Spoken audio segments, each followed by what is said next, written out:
Hello everyone! Welcome back to my channel. In today's math tutorial, we'll be solving two problems.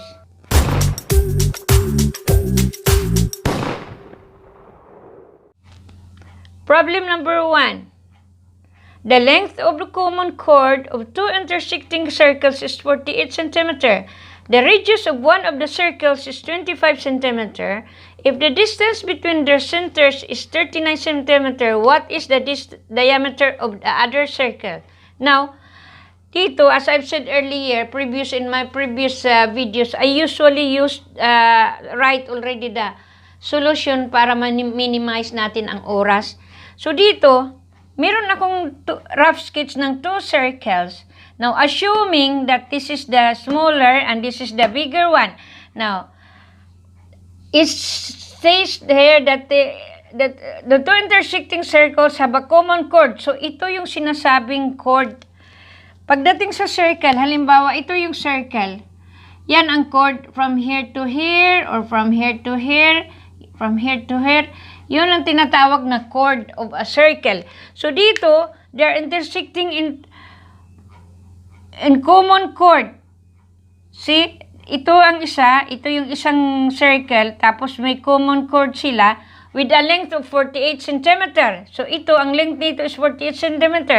Now, the radius of one of the circles, so, assuming na ito yung smaller, which we assume which is 25 cm, and this is the bigger one. If the distance between the centers is 39, so, kung ito ang center ng big, ito ang center ng small, ang distance between the two centers is 39 cm. So, dito makita naman natin sa sketch dito. Halimbawa, from the center to this one, this is the radius of the bigger circle, and from this one to this one is the radius of the smaller circle. So, makita dito na mas malaki ito, ang radius dito, ikumpara dito. So, assuming na ito yung ang radius ng 25, na may 25 cm.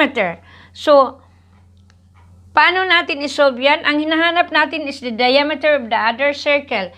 Diameter, we know that diameter is twice the radius. So, if this is the radius, the diameter, of course, is double, twice the radius. Now, how to solve this one?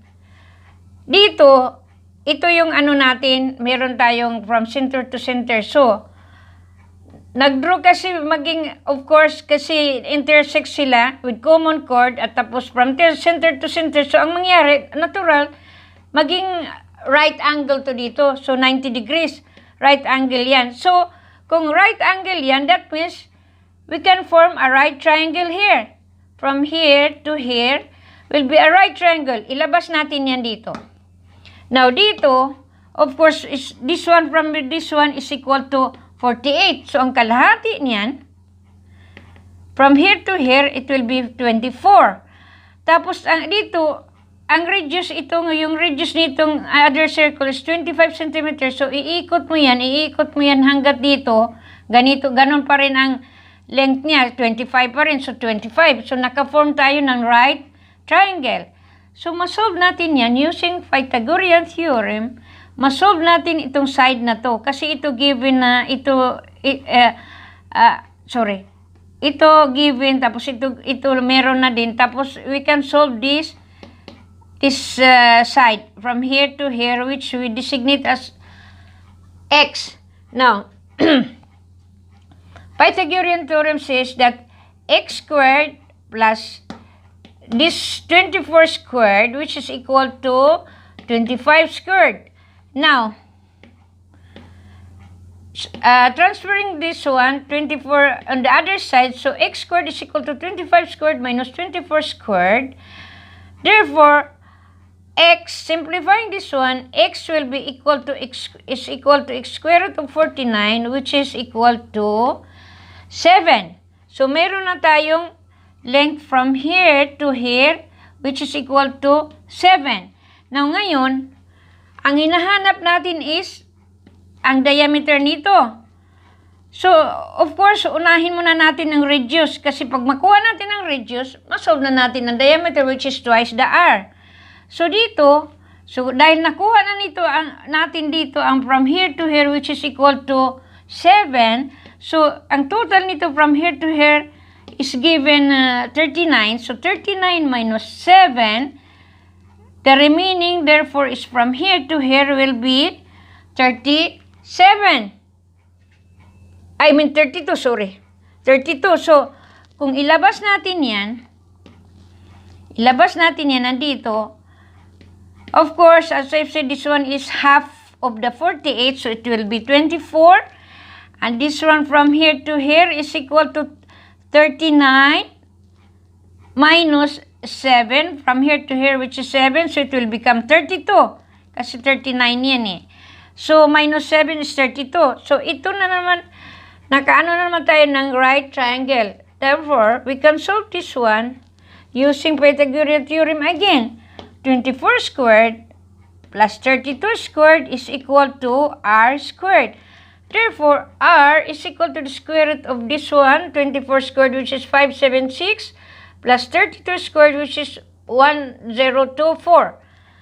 R is equal to square root of 1600. Therefore, r, which is the radius of the bigger circle, is equal to 40. Now, of course, the diameter of the other circle, which is this one, is twice the r. Therefore, diameter of this one, the bigger circle, is equal to twice r, which is equal to 2 times the value of r, which is 40. Therefore, diameter of the other circle is equal to 80 centimeter. Another question. Find the area of quadrilateral ABCD inscribed in a circle where AB is equal to 8 cm, BC is 15 cm, CD is 12 cm, and DA is 18 cm. So, ito, inano natin yung dinodraw natin yung circle, tapos merong quadrilateral na naka-inscribe sa loob ng circle. Now, ang hinahanap natin dito is the area of the quadrilateral. Now, here, what are the given one? If we designate this one as A, and this point B, and this point C, and this point D, so, according to the problem, AB is equal to 8 cm. So, AB is equal to 8 cm. BC is 15. CD is 12. And DA is 18. So, i-designate natin yan side dito. AB as A. BC as B. CD as C. And AD as D. Now, to solve this problem, we have to use the formula of the area of the quadrilateral. The area of the quadrilateral is equal to square root of A minus A times S minus B times S minus C times S minus D, where S is 1/2 the perimeter of the quadrilateral.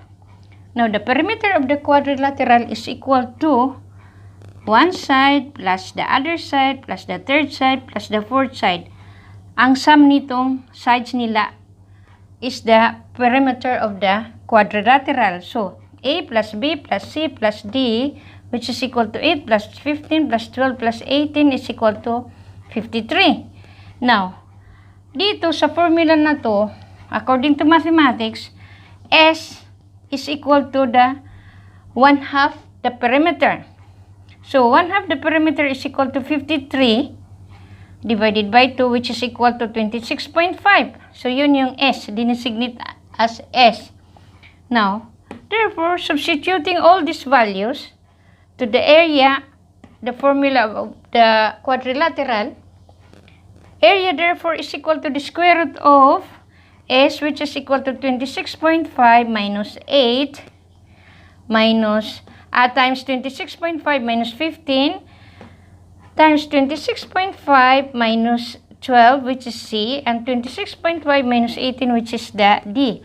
Therefore, simplifying all this one,